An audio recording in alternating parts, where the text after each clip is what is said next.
bukanlah deras yang memekakkan telinga, melainkan rintik berkah yang jatuh dengan kesabaran yang luar biasa.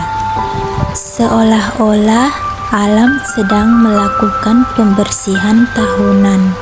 Yang paling nyata bukanlah suara, melainkan aroma campuran antara debu yang baru terangkat dari aspal yang panas, kesegaran daun-daun mangga di halaman, dan bau tanah yang lembab yang begitu khas, yang selalu terasa seperti aroma dari awal yang baru.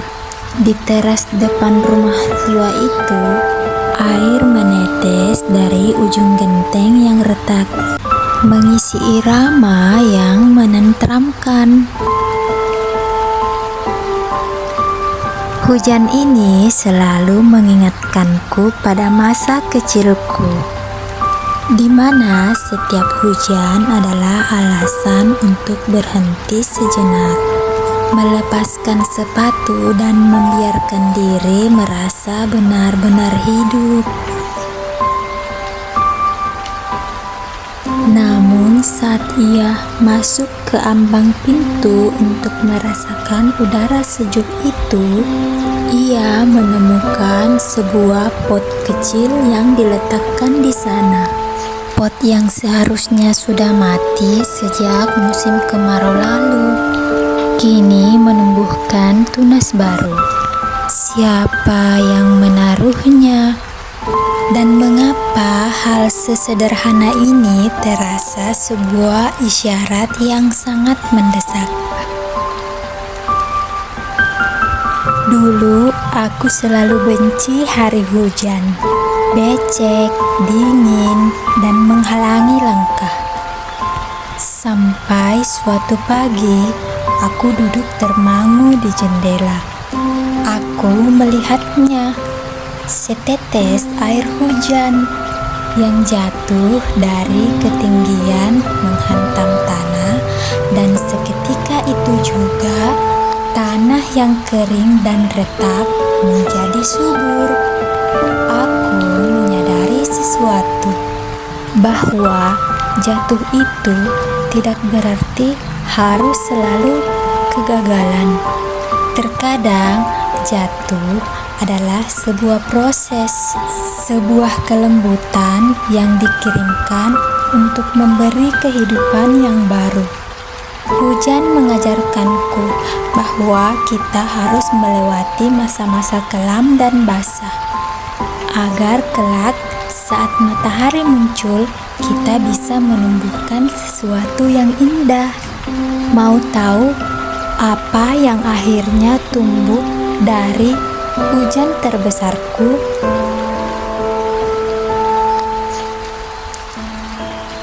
Hujan pertama di musim yang baru. Langit hari itu berwarna seperti timah yang kusam, berat dan menggantung rendah, seolah menahan beban rindu yang terlalu lama dipendam. Aroma tanah kering yang telah menyerah pada terik matahari selama berminggu-minggu kini mulai bergetar. Kau tahu, saat-saat seperti ini selalu terasa magis. Dunia seakan menahan napas.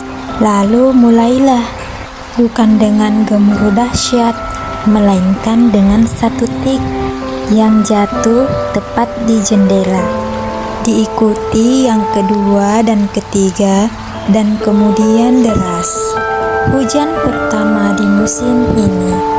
Ia datang bukan sebagai bencana, tapi sebagai pembebasan. Setiap tetesnya adalah cerita. Ada kisah petani yang tersenyum lega, ada kenangan masa kecil yang berlarian tanpa alas kaki, dan ada sepasang kekasih yang diam-diam berbagi payung di persimpangan jalan. Namun yang mengharukan adalah perubahan yang terjadi pada dirimu. Kau yang selama ini kaku dan penuh perhitungan, mendadak tersenyum saat aroma bau tanah basah saat hujan itu menyentuh hidungmu.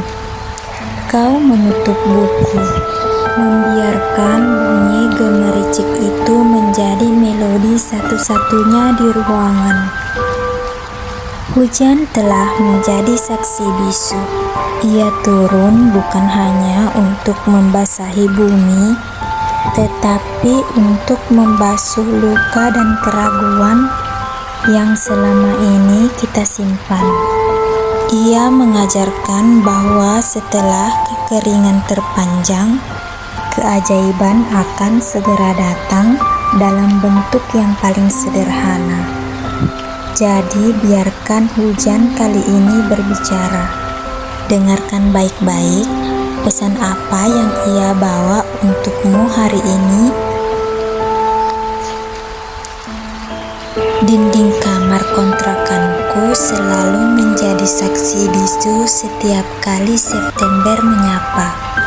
Bukan karena tanggal lahir atau hari peringatan, melainkan karena kedatangan tamu tak diundang. Hujan, ia tak pernah mengetuk, hanya langsung menyergap. Dengan gemuruh yang seolah merobek langit, memaksa setiap orang di kota ini menunda janji.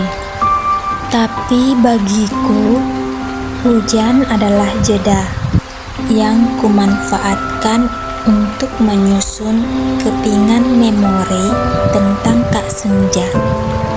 Aku ingat persis 7 tahun lalu di tengah badai yang sama.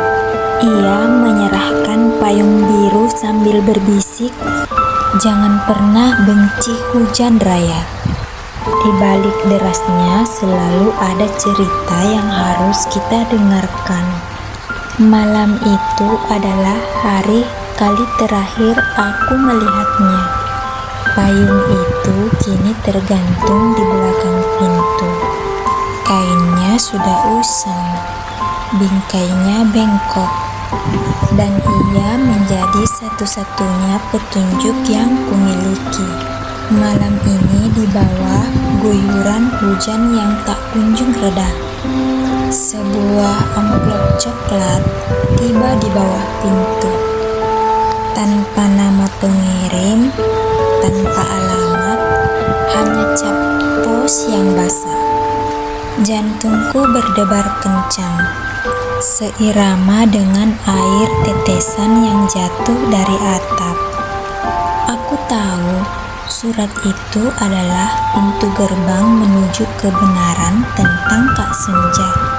Kebenaran yang selama ini tersembunyi di balik kabut tebal musim hujan. Dan begitu jari-jariku menyentuh kertas yang sedikit lembab itu, aku menyadari bahwa cerita yang akan aku baca mungkin akan mengubah segalanya, termasuk keyakinanku bahwa hujan hanya membawa kenangan manis. Ada 47 detik, hanya 47 detik, di mana kau dan aku berdiri tanpa kata di bawah kanopi halte yang sempit. Aku ingat persis kau memandang jauh ke genangan air di kaki kita, di mana rintik hujan melukis riak kesedihan yang tak terhindarkan.